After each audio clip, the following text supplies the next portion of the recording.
আসসালামু আলাইকুম। সবাইকে স্বাগত জানাচ্ছি আমি নাইম ফাথম মুবিন। শুরুতে সংবাদ শিরোনাম। বাংলাদেশের সর্বশেষ গুরুত্বপূর্ণ আপডেট সংবাদে আপনাকে স্বাগত। শুরুতেই সংবাদ শিরোনাম, পরে বিস্তারিত। প্রথমেই জানাবো, খামেনির জানাজায় অংশ নিতে ঢাকা ছাড়লেন স্পিকার। ইরানের প্রাত সর্বোচ্চ ধর্মীয় নেতা আয়তুল্লাহ আলী খামেনির জানাজায় অংশ নিতে জাতীয় সংসদের স্পিকার হাফিজউদ্দিন আহমেদ ইরানের উদ্দেশ্যে ঢাকা ত্যাগ করেছেন। আজ ঢাকার হজরত শাহজালাল আন্তর্জাতিক বিমানবন্দর থেকে তিনি ইরানের রাজধানী তেহরানের উদ্দেশ্যে ঢাকা ত্যাগ করেন। সঙ্গে জামাতের 4 জন এমপি সদস্য রয়েছে, পাশাপাশি রয়েছে নাসির উদ্দিন পাটোয়ারি এবং আরও রয়েছে মামুনুল হকের দলের সংসদ সদস্য পীরজাদা হানজালা। এবারে জানাবো, মাওলানা আব্দুল হালিম বললেন, গণভোটের রায় বাস্তবায়নই জনগণের প্রত্যাশা পূরণ করবে।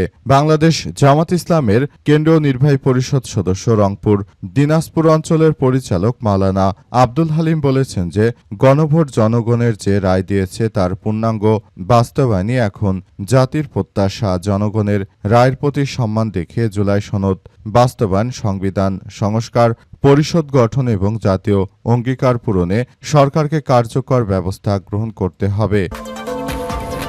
এদিকে ইউপি চেয়ারম্যান এবং বিএনপি নেতার মাদক সেবনের ভিডিও ভাইরাল, এলাকায় তোলপাড়। সিলেটের জৈন্তাপুর উপজেলা নিজপাট ইউনিয়ন পরিষদ চেয়ারম্যান ও উপজেলা বিএনপি সাংগঠনিক সম্পাদক মোহাম্মদ ইমতাজ আলীর ইয়াবা সেবনের একটি ভিডিওকে কেন্দ্র করে ব্যাপক তোলপাড় শুরু হয়েছে। প্রভাবশালী এই বিএনপি নেতার মাদক সেবনের বিষয়টি আনুষ্ঠানিকভাবে নিশ্চিত না হলেও এলাকার অনেকেই এর সত্যতা দাবি করেছেন। এরপর জানাবো, খেলা দেখা নিয়ে বিরোধে বিএনপি নেতা খুন। রাজধানীর আদাবরে ফুটবল বিশ্বকাপ খেলা দেখা নিয়ে কয়েকদিনের বিরোধ শেষ পর্যন্ত রূপ নিল রক্তাক্ত হামলায়। সালিশি বৈঠক শেষে বাড়ি ফেরার পথে দুর্বৃত্তদের ধারালো অস্ত্রের হামলায় গুরুতর আহত হয়েছেন নবোদয় হাউজিং ইউনিট বিএনপির সভাপতি সাদ্দাম হোসেন এবং সাধারণ সম্পাদক মোহাম্মদ বাদশা মিয়া। এই ঘটনায় দ্রুত তাদের হাসপাতালে নেয়ার পর একজনের মৃত্যু হয়েছে। এবং সর্বশেষ জানাবো, শেখ হাসিনাকে ফেরানোর অগ্রগতি নিয়ে যে তথ্য জানালেন পররাষ্ট্র প্রতিমন্ত্রী। মানবতাবিরোধী অপরাধে দণ্ডিত ক্ষমতাচ্যুত সাবেক প্রধানমন্ত্রী হাসিনাকে দেশে ফিরিয়ে বিচারে মুখোমুখি করতে সরকারের প্রচেষ্টা অব্যাহত রয়েছে, এমনটি জানিয়েছেন পররাষ্ট্র প্রতিমন্ত্রী। আজ মন্ত্রণালয়ে তিনি এই সব তথ্য জানান। শেখ হাসিনাকে ফেরানোর অগ্রগতি নিয়ে করা এক প্রশ্নের জবাবে শামা ওবায়দ বলেন, নতুন কোনো আপডেট নেই, বিষয়টি প্রক্রিয়াধীন রয়েছে। আমরা হাসিনাকে ফেরত আনার ব্যাপারটি ব্যাপকভাবে কার্যক্রম চালাচ্ছি। প্রিয় দর্শক, এতক্ষণ শুনছিলেন সংবাদ শিরোনাম, এবারে বিস্তারিত। তবে তার আগে বন্ধুরা, অনুরোধ থাকবে এই সংবাদটিতে একটি লাইক দিন। এই চ্যানেলে আপনি নতুন হয়ে থাকলে আমাদের সংবাদটি দেখতে দেখতে চ্যানেলটি সাবস্ক্রাইব করে রাখুন। কমেন্ট করে বন্ধুরা আপনার মূল্যবান মতামত জানিয়ে দিন আপনি বিশ্বের কোন দেশ থেকে বা বাংলাদেশের কোন স্থান থেকে আমাদের সংবাদটি দেখছেন এবং শুনছেন। আর বন্ধুরা, সংবাদটি আপনার সোশ্যাল মিডিয়া ফেসবুকে শেয়ার করে বন্ধুদেরও দেখার সুযোগ করে দিন। গাজা যুদ্ধে আপনি যদি নিরীহ ফিলিস্তিনিদের ভালোবেসে থাকেন বন্ধুরা, কমেন্টে ইয়েস লিখে পুরো বিশ্ববাসীকে আমাদের এই তাজা আপডেটটি দেখার সুযোগ করে দিন। এবারে বিস্তারিত। খেলা দেখা নিয়ে বিরোধের জেরে বিএনপি নেতাকে হত্যা। রাজধানীর আদাবরে ফুটবল বিশ্বকাপ খেলা দেখা নিয়ে কয়েক দিনের বিরোধ শেষে রূপ নিল রক্তাক্ত হামলায়। সালিশি বৈঠক শেষে বাড়ি ফেরার পথে দুর্বৃত্তদের ধারালো অস্ত্রের হামলায় গুরুতর আহত হন নবোদয় হাউজিং ইউনিট বিএনপির সভাপতি সাদ্দাম হোসেন এবং সাধারণ সম্পাদক মোহাম্মদ বাদশা মিয়া। তাদের উদ্ধার করে প্রথমে শহীদ সোহরাওয়ার্দী মেডিকেল কলেজ হাসপাতালে নেওয়া হয়। পরে অবস্থার অবনতি হলে বাদশা মিয়াকে ঢাকা মেডিকেল কলেজ হাসপাতালে ভর্তি করা হয়। চিকিৎসকরা তাদের মৃত ঘোষণা করেছে। পুলিশ ও স্থানীয় সূত্র থেকে জানা গেছে যে রাতে ব্রাজিল ও জাপানের ফুটবল ম্যাচ দেখা নিয়ে সেখানে মূলত এই সংঘর্ষের ঘটনা ঘটে। সংশ্লিষ্টরা জানান, দীর্ঘ আলোচনা হলেও কোনো সমঝোতা হয়নি। রাত আনুমানিক 8টার দিকে সংশ্লিষ্টরা তারা বিষয়টি মীমাংসা করার চেষ্টা করে। এরপরই তাদের উপর অতর্কিত হামলা চালায়। ধারালো অস্ত্রের আঘাতে তারা গুরুতর জখম হন। স্থানীয় লোকজন দ্রুত তাদের উদ্ধার করে হাসপাতালে নিয়ে যান। হাসপাতাল সূত্র থেকে জানা গেছে যে বাদশা মিয়ার শরীরে বিভিন্ন স্থানে গভীর জখম ছিল। উন্নত চিকিৎসার জন্য তাকে ঢাকা মেডিকেল কলেজ হাসপাতালে নিলে সেখানে সব চিকিৎসা ব্যর্থ হয়ে তার মৃত্যুর খবর ছড়িয়ে পড়লে হাসপাতাল ও আদাবর এলাকায় দলীয় নেতাকর্মীদের মধ্যে শোক ও ক্ষোভের সৃষ্টি হয়। তেজগাঁও বিভাগের অতিরিক্ত উপপুলিশ কমিশনার ডিসি জুয়েল রানা ঘটনার সত্যতা নিশ্চিত করে জানান যে কয়েকদিন আগে সংঘর্ষের পর উভয় পক্ষ নিজ নিজ উদ্যোগে সালিশে বসেছিল। সালিশ সমাধান না হয় বরং এই ঘটনা ঘটল। তবে হামলাকারীদের শনাক্ত এবং গ্রেপ্তার করে পুলিশ এর একাধিক টিম ইতিমধ্যেই কাজ শুরু করেছে। দেখা যাক শেষ পর্যন্ত বিষয়টি কোন দিকে গড়ায়। গণভোটের রায় বাস্তবায়ন জনগণের প্রত্যাশা পূরণ করবে বললেন জামাত নেতা মাওলানা আব্দুল হালিম।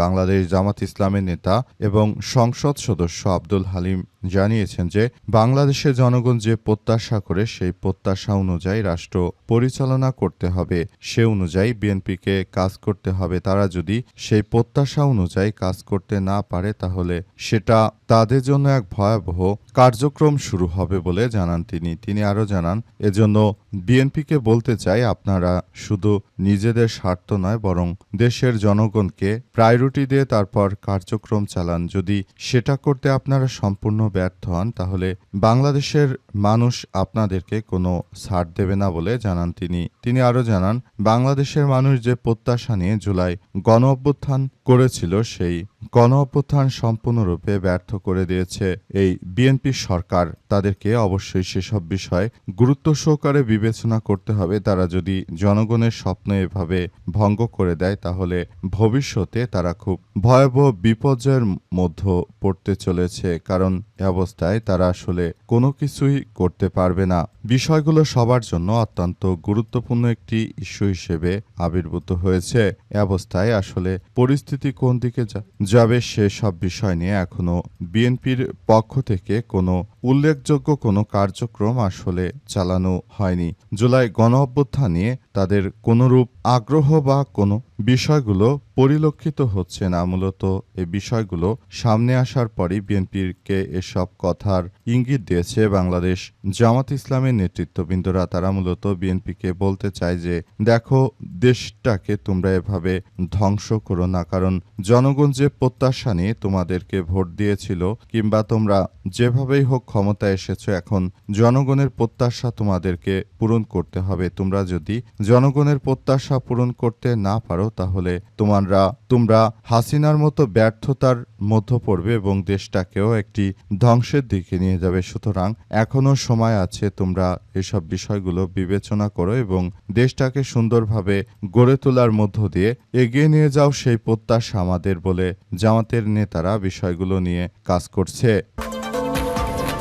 খামেনির জানাজায় অংশ নিতে ঢাকা ছাড়লেন স্পিকার, জামাতের এমপি সহ আরও অনেকেই। ইরানের সর্বোচ্চ ধর্মীয় নেতা আয়াতুল্লাহ আলী খামেনির জানাজায় অংশ নিতে জাতীয় সংসদের স্পিকার হাফিজউদ্দিন আহমেদ ইরানের রাজধানী তেহরানের উদ্দেশ্যে ঢাকা ত্যাগ করেছেন। আজ 7:30টায় হজরত শাহজালাল আন্তর্জাতিক বিমানবন্দর থেকে তিনি ইরানের উদ্দেশ্যে রওনা হন।